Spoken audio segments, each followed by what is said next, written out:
I mean, it's definitely been really smooth. You know, I got here in January and don't regret any moment of it.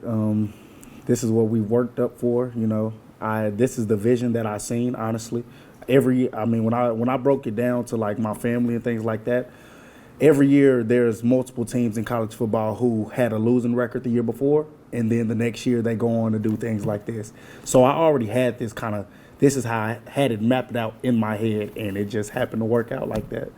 Given all of that, have there been any moments that maybe aren't as obvious to us that tested the resolve of the team a little bit? You know, I know Coach Signetti says to never be satisfied. Have there been any moments where you guys had to kind of have that belief tested a little bit in return?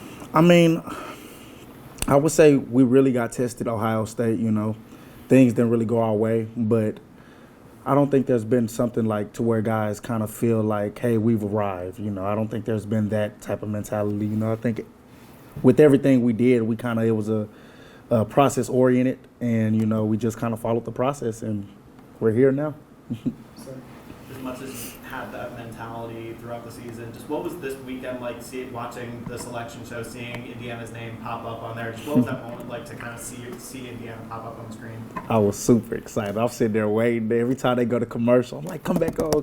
Me and my girlfriend, we sitting there. So when it came up, we started yelling. We get excited. I'm calling my mom, look, we playing in Notre Dame. Like, my friends calling me. It was a super cool and fun moment.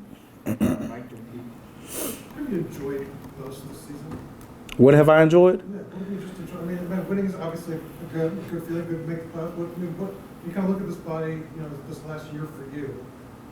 What have you taken away from that as a part of, you know, veteran guys that have so much experience? Honestly, you know, I would say being around the guys, like, because when I first got here, you know, of course we weren't close. I didn't know nobody. I mean, I knew Kobe, I knew Phil. They ended up leaving, so I really was like just out here with my girlfriend, you know. So getting to know everybody and like especially in the receiver room, how close we got, you know, they're really like my brothers and my family now. Pete and Josh. A two-part. One, when you see that tickets are going for like $1,000 or more, just what's your thought on that? And then the other one, the question I asked James, IU hasn't won at Notre Dame since 1906. Mm-hmm. Just the thoughts about being able to do something incredibly special. I'm sorry. So what was the first question? First one was the tickets are $1,000. Right.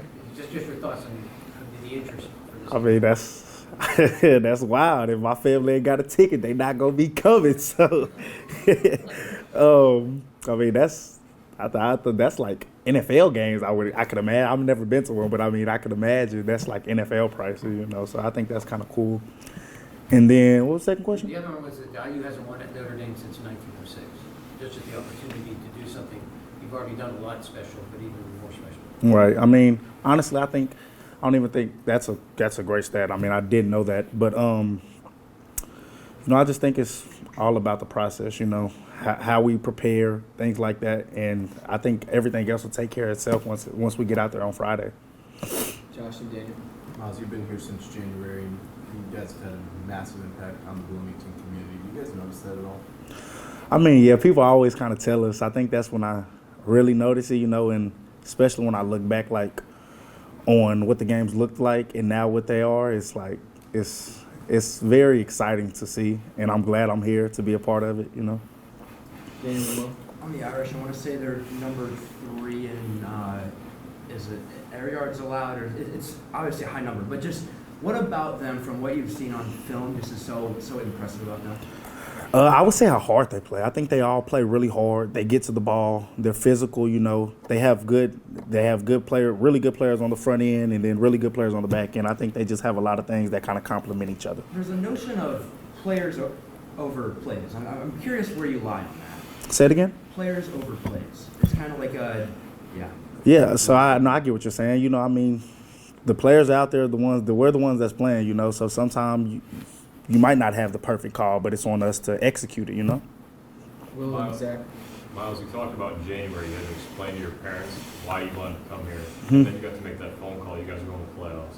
How was that feeling that you kind of, you know, your idea came true? It was, all my mom and pops kept saying to me was like, look at God. Look at God. He works in mysterious ways. You know, you never know. Just put your trust and your faith in him. And, I mean, that's all you can really do. Zach and Joe. How has the last couple of weeks and really just the lead up into the selection show and now, how has the shift all of a sudden the focus all of a sudden shifted to Notre Dame these last couple of days? So at first, you know, when we didn't know who we were playing, it was kind of a little more laid back. We were still practicing, of course, but practices weren't as intense, you know, not really so much good on good. We're mainly scouts, getting different looks of teams that we possibly could have played. And then once Sunday came and we found out who we were playing, now it's kind of like you got to shift it. You know, it's time to lock in on what we have to do, what we got to do to accomplish our goal, you know. Joe, last one. You mentioned how so much of this team is process-oriented kids. How much of that process do you try and implement into your daily life to best prepare yourself for game weeks? I mean, I would say like looking over your notes that you just had in meetings from yesterday or the day before, and then of course watching as much film as you possibly can, and just kind of getting a feel for what you're going to see and who you're playing, what these guys' tendencies are, you know, things like that. Just any chance I get, try to throw on, even if it's 10 minutes where I can click through tape. Just click through tape 10 minutes, then do whatever else I have to do, you know.